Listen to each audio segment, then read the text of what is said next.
Hi, I'm Hannah, and today I'll be showing you how to add OpenSesame content into SparkLearn. Let's get started. OpenSesame is an e-learning content provider with a catalog of over 30,000 curated courses on everything from software and business skills to compliance and safety. Their high-quality, ready-made content makes it easy to create effective and engaging training programs in SparkLearn without reinventing the wheel. Before you can start adding content, though, you'll need to go to the System Information menu and set up your OpenSesame configuration. This is a one-time process, and an OpenSesame implementation specialist will help with the more technical aspects. First, you'll need to enter your customer integration ID, which will be provided to you by OpenSesame. Then, download the metadata file and share it with your implementation specialist.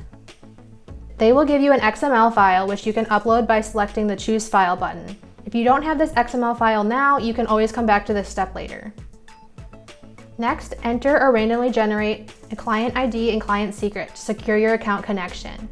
You'll want to copy these values and send them to your implementation specialist because SparkLearn won't be able to show them to you again. Select Save Configuration, and now you'll be able to sync your OpenSesame courses into SparkLearn. To do that, let's head over to OpenSesame's website. Start by browsing their catalog and selecting the content you're interested in. Click the Deliver Course button and then choose Send to Integration. Then check the box to set SparkLearn as the destination and choose Deliver Course.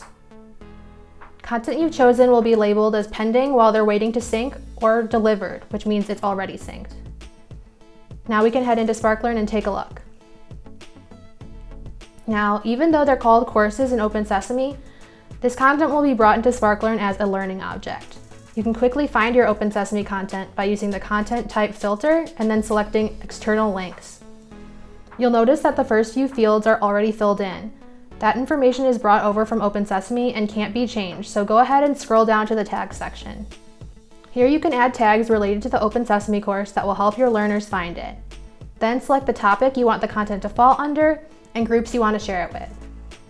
Set the difficulty level and complete the rest of the authoring process as usual. And finally, select Publish to make the OpenSesame course visible to your learners.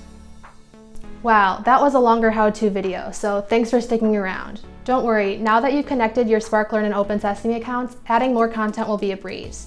Thank you so much for watching, and like and subscribe for more. Bye!